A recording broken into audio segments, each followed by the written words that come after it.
민지. 나는 아빠와 함께 둘이서 살고 있다.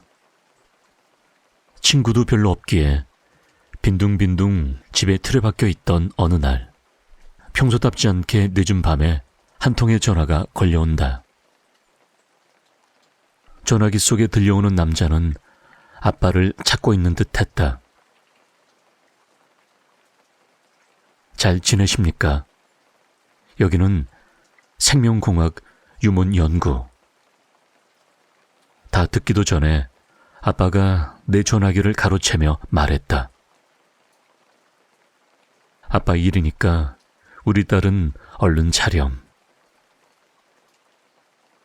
나는 방문을 나와 침실로 가려던 중에 무언가 호기심에 꼭 엿듣지 않으면 안 되겠다는 생각이 들어서 몰래 문에 귀를 대고 들었다. 그쪽은 이미 손떼었으니 그만하시오. 뭐지? 아빠는 계속 연구소에서 일하고 있다고 했는데 혹시 숨기는 것이 있는 건가? 그러나 말을 다 듣기도 전에 아빠가 방문 쪽으로 다가오는 것이 느껴져 얼른 자리를 피했다. 그리고 침실에서 아무 일 없었다는 듯 조용히 있었다. 그때 아빠가 방문을 열고 급한 목소리로 말했다.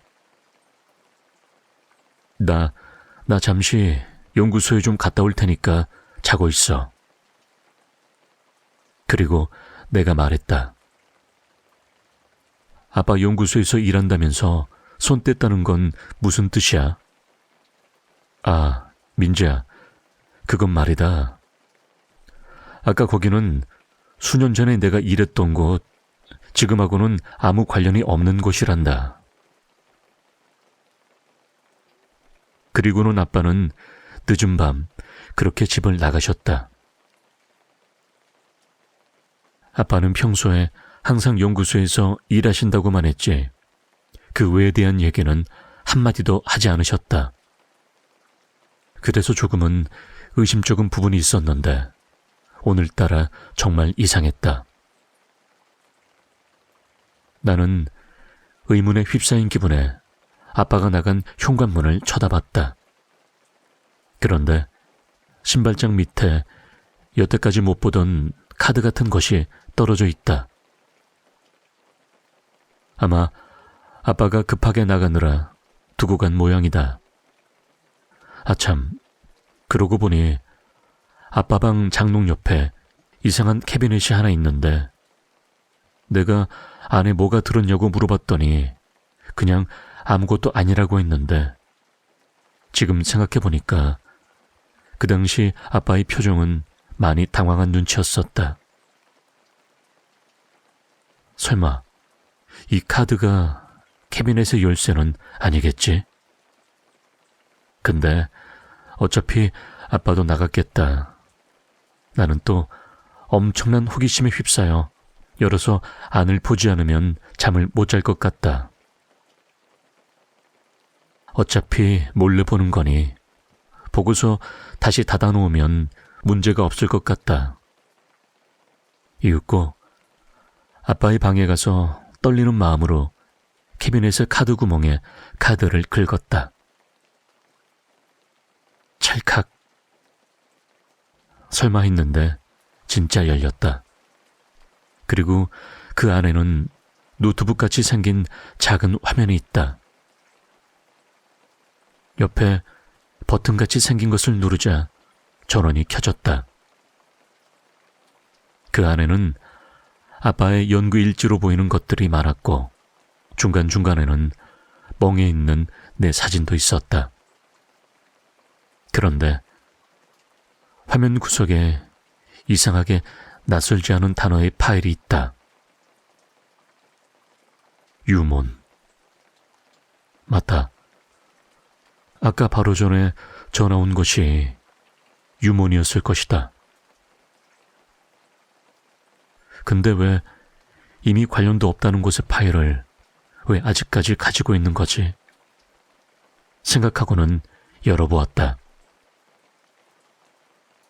12월 10일. 하얀색 어두운 방에 사람이 일정한 간격으로 여러 명 누워있다. 나는 사람들이 살아있는 게 아니라는 것을 알아챘다. 순간 섬뜩했다. 설마 이런 일을 하는 건가? 우리의 계획은 절대 남에게 알려줘서는 안 된다. 단지 우리는 생명과학의 한계를 시험해보고 싶었을 뿐. 머지않아 다음 장면으로 바뀌었다. 12월 12일. 이 시체는 죽은 지 3일밖에 되지 않는다. 그러므로 가능성이 없지 않다. 어느 하얀 침대에 알몸의 여자가 누워있는 화면이 나왔다. 그것도 분명 죽은 시체였다. 그리고 어둠 속에서 의사 몇 명이 나와 여자 시체 수술을 하는 것처럼 무언가 바삐 움직였다.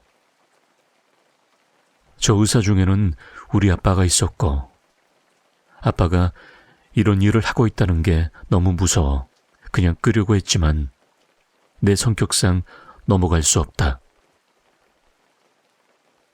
잠시 후 의사가 여자의 배에 호수를 꼽더니 빨간 액체가 호수를 타고 시체 몸 안에 들어갔다. 이번이 마지막이야. 구한 혈액도 얼마 없다고. 호수의 빨간 액체는 바로 피였다. 근데 왜 다 죽은 시체에 피를 공급하는 거지? 설마 죽은 시체를 살리려는 것인가? 말도 안 돼. 아무리 아빠라도 이건 이해할 수 없다. 만약 내가 이 화면을 봤다는 것을 후에 아빠가 알게 되면 나도 무사하지 못할 거라는 무서운 기분이 든다. 이번이 마지막이다. 우린 할 수 있어. 12월 14일. 이 시체가 깨어날지는 아직 모른다. 근데 만약에 깨어나면 자신에 대해 어떻게 생각할까? 만약을 대비하여 뇌에 이전의 기억을 지우고 새로운 기억을 집어넣는 것이다. 이 방법은 이미 외국에서 실험 후 성공한 사례가 있으므로 그 방법을 이용하면 될 것이다. 그리고 옛날부터 그녀를 알던 사람들은 이것도 성형수술을 해서 완전히 딴 사람으로 바꾸면 문제는 없을 것이다. 12월 16일. 오늘은 시체가 깨어나는 날이다. 아니, 이제 깨어나기 때문에 그녀라고 해야겠지. 난 이 실험에 내 모든 것을 바쳤다. 그래서 그녀를 이렇게 다시 없애고 싶지 않다. 모두가 반대했지만 난 그녀를 내 딸로 삼기로 마음먹었다. 이름은 민지. 옛날에 내가 좋아했던 여학생의 이름을 따서 지었다.